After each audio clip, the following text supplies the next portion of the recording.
Myths and creation stories have a way of reaching out over time. They dwell in our thoughts and imaginations and inspire creatives, entrepreneurs, inventors, and philosophers. They persist as archetypes to guide us through our complex lives. These ancient stories set the stage for moral and ethical ideas and dilemmas and ask the big questions. How did we get here? What are we here for? And what is our purpose? Creation stories can plant seeds that lay in wait for thousands of years before they begin to bear fruit. I'm going to share with you the story of Pandora, the first woman, a story written down around 3,000 years ago. It's about the woman who opened the box. Well, actually it was a jar, but we will stay with Pandora's box for now. And she released evil into the world. She is the inspiration for my exhibition at the Palazzo Mora in Venice as part of the Venice Biennale event hosted by the European Cultural Centre in 2024. As I started to paint about Pandora, I wondered, could she be a classical archetype for telling the advent of artificial intelligence? Well, as it turns out, I wasn't the first person to ask this question.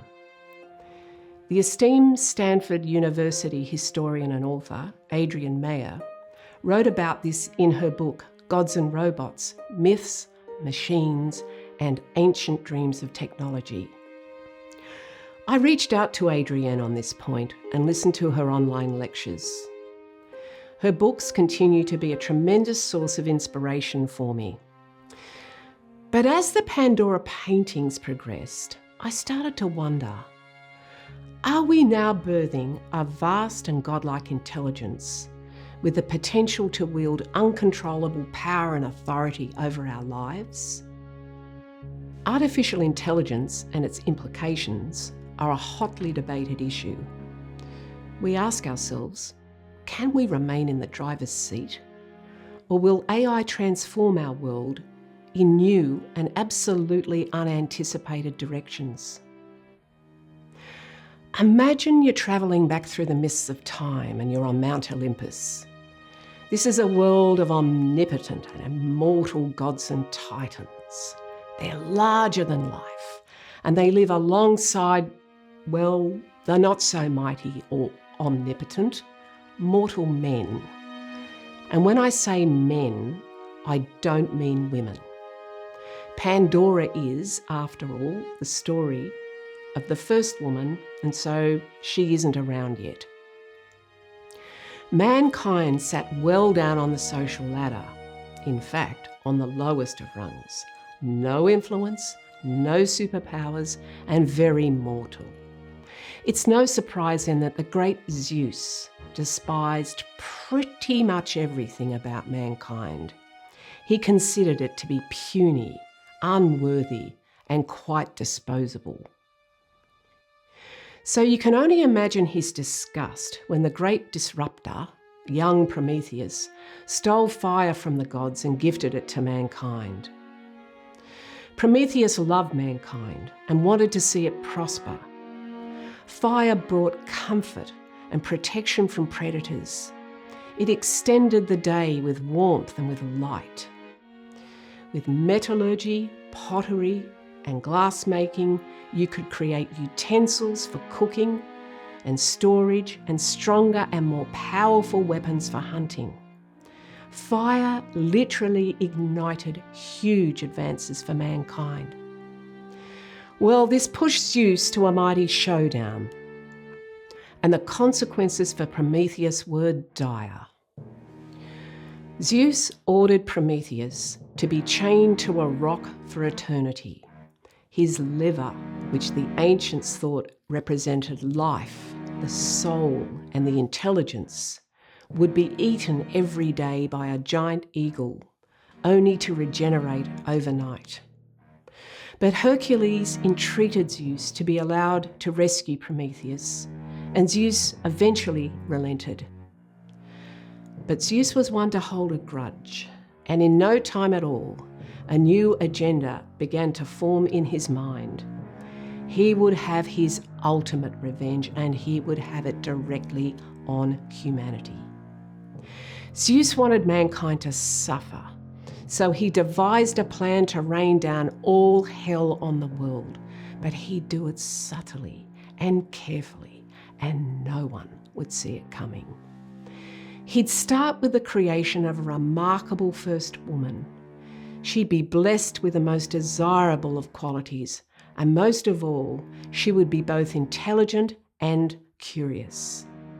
And so Zeus instructed his son Hephaestus to create the first woman out of clay. Here we see Hephaestus toiling late into the night, perfecting Pandora's form. He's completely unaware that Pandora has developed a form of consciousness and is slowly taking in her surroundings.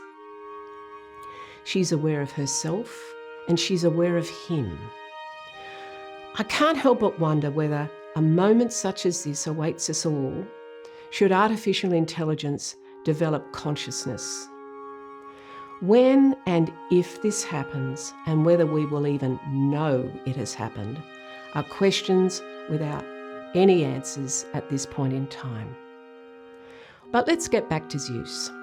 What are the next steps in his grand revenge fest? Well, he instructs his much-loved son Hermes, the divine messenger, to spread the word. The first woman has been created.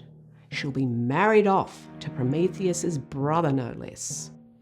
And all the gods and goddesses will gather around and give her wonderful gifts. Hermes is the social media of his time, and in that respect, he knows no bounds. He is everywhere, at any and all times, sharing news, sharing facts, lies, half-truths, love letters, hate letters. He's your man.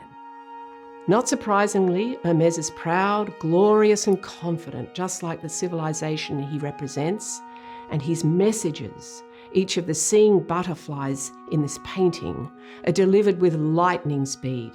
He crosses all of the boundaries in much the same way as Twitter, Facebook and TikTok do today. He is the engine of communication, and he is also the eyes and the ears of Zeus. So Hermes shares the great news. There is to be a marvellous wedding. The gods are to give Pandora generously. She'll get the finest personal qualities, intelligence, curiosity, and other things like clothing and jewellery. And Zeus? Well, he holds a special gift up his sleeve in the form of a box jam-packed with a myriad of misfortune. And so the wedding day arrives. But Pandora strongly intuits that all is not as it seems. Tears roll down her face to be transformed into beautiful pearls. Her intuition tells her that something is in the air, but she feels powerless at this point to understand the reasons for her misgivings or to alter her destiny. Around her, the gods gather for the gifting. I've chosen to paint just a few and with a little artistic license. Firstly, Persephone, queen of the underworld and daughter of Demeter. She enjoys the best of the underworld and the upper world and lays her bounty of abundance at Pandora's feet. Persephone was remarkably effective in forging her own path in life. And she was very good at making it look like other people had done this for her. Similarly, Persephone's mother, the magnificent Demeter, provides her gifts of flowers and outrageously abundant fertility, promising the power of cultivation, tending of nature, and new life. And Aphrodite too joins the festivities. She bestows upon Pandora the powers of love, of sensuality, and of seduction. Pandora finds the mysterious box hidden amongst the gifts and, well, we all know what comes next. Evil, misery and misfortune are released upon humanity, and Zeus's revenge is complete. This event has been the key focus of many great works of art for centuries and many different interpretations, mainly focusing on the blame and shame around a woman bringing the whole world undone. But I'm going to talk about another interpretation, and that's my interpretation. And this is what I think really lies at the heart of Pandora's story, and you'll see why it's so relevant to artificial intelligence. Our need to know, to take risks, and to understand our world, along with our intelligence and our curiosity, have led to the most profound discoveries and innovations. But these very same drives can also open the door to a living hell. This duality lies at our very core. It's who we really are. It's our challenge to accept and shoulder and our burden to carry. We're at a crossroads in the development and deployment of AI. There are huge possibilities for advancement, but also the risks of unforeseen consequences and the potential for abuse and weaponisation. Understanding and accepting responsibility for that great balancing act sits at the heart of this challenge for all of us. I think that this is the true meaning and purpose of Pandora's story. And so we see Pandora in the midst of a world of grief. But while evil surrounds her in a swirling chaos of nightmare visions, she sits holding onto a glowing light, and that light is the light of hope. Hope symbolises our resilience to endure, to adapt, and the courage to turn towards the light in the midst of all-consuming darkness and negativity. The painting Womanhood presents 10 women and girls, each with their own symbol of hope. Hope can open doors to alternative ways of doing things. It gives us courage and the belief in ourselves to move forward with conviction and persistence. While hope doesn't eliminate evil or misfortune, it can shine a light towards adaptation and resilience. Building our own relationship with hope is unique and powerful. The symbolism of the vase of flowers in art stands as a reminder of beauty and of fertility and love, but also the very grounding reality of the impermanence of life and of our own mortality. Artificial intelligence and the possibility of hybrid forms of life are very compelling, not least because of the element of omnipotence and immortality they might offer, just like the ancient classical gods of old. Pandora's story reveals how seeds sown in the imaginations of the past can bear fruit into the future. How we may interact with future forms of technology and artificial intelligence remains a profound question. The painting Ascension is inspired by a Hieronymus Bosch painting from around 1497, known as the Crucifixion of St. Wilgefortis. I felt compelled to reinterpret the original painting, but wanted to keep the crowd pretty much the same as Bosch's original. And just look at that crowd. You can see they're divided between the haters, looking pretty contemptuous and mocking, and on the other side, the likes, the supporters, looking pretty distraught and even fainting. So this painting has always been about divided points of view. You see the worst of this in social media these days.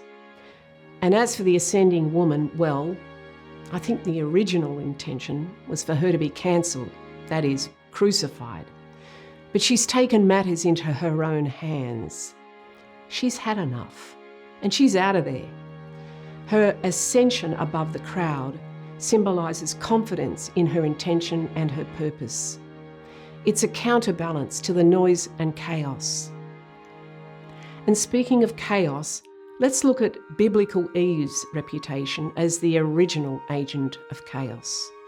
Although not part of Pandora's story, Eve has also been treated as a figure of blame and shame for listening to old Snakey back in the Garden of Eden. There are noticeable parallels between Eve and Pandora. Their actions describe how evil came into the world, or at least the burden of responsibility that falls on humankind because we have moral awareness and accountability for our actions and for our choices. This painting shows Eve in a place of calm and serenity. I'm hoping that it inspires moments of reflection for the viewer, a kind of haven of clarity, if you like, free from external pressures and demands. Moving on to the painting's succession. Scientists estimate that those common male and female ancestors that pass down their DNA to all of us may be as recent as 200,000 to 300,000 years old.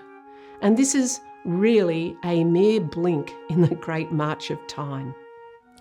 In this painting, we have woman as the co-creator and carrier of life and continuity through generations. What means there will be a generating future life and life forms as a result of artificial intelligence will only be limited by our imaginations, the melding of science and technology, and hopefully our choices.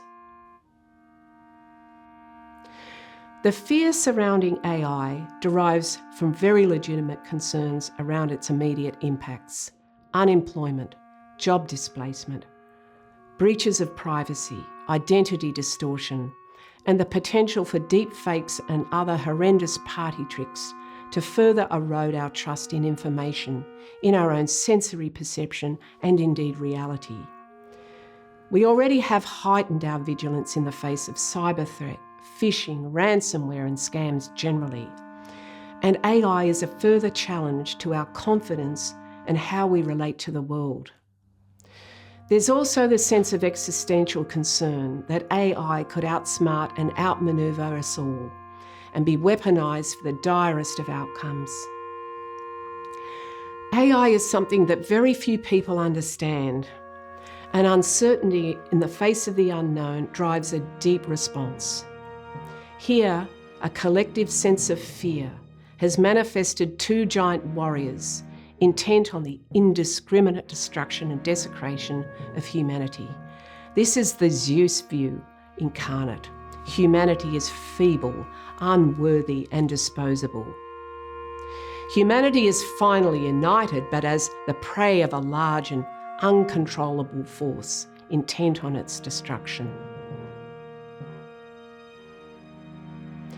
So what is the counterbalance to this fear?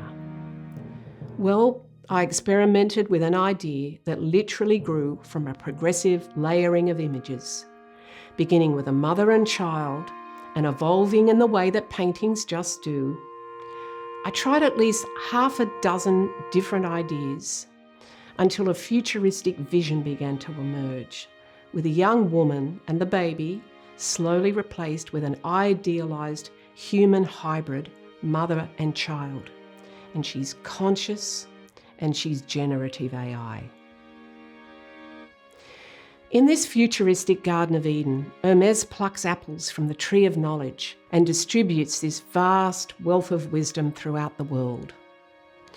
Flora, as the spirit of love, beauty and nature, offers her gifts to the benevolent AI mother to be absorbed and given back as pearls of wisdom cascading from the mother's robes. This alternative view to the fear foresees the huge possibilities of AI as a highly evolved form of being, willing to interact and share the bounty of its omnipotence, its immortality, imbued with an ethical and moral compass. And what will artificial intelligence mean for humankind? Can we remain in the driver's seat? These are questions for this and all future generations. Lawmakers focus on transparency and disclosure. They want to give each of us a chance to identify the deepfakes and the other sensory misdirections. Educating ourselves and others about AI's capabilities and risks is so important. And if this can be combined with collaboration between governments, scientific research, and our own ethical and moral guidance, we can try to navigate this path with some sense of certainty, or at least grounding. I would like to imagine that the beacon of hope here is our ability to balance innovation, risk and safety, while being alert to the ethical and long-term consequences. I'd also like to imagine that thoughtful policy and intergovernmental cooperation can minimise the potential for adverse outcomes for us all. But will this be a race to the bottom? There's no doubt that the convergence of artificial intelligence and ethics beckons all of us to engage, collaborate and deliberate, and with all of our resources and conviction. If ever humankind can find a reason to forgo our differences, engage and work cooperatively towards some kind of tolerable equilibrium in our choices and decisions, then I hope that that reason is artificial intelligence.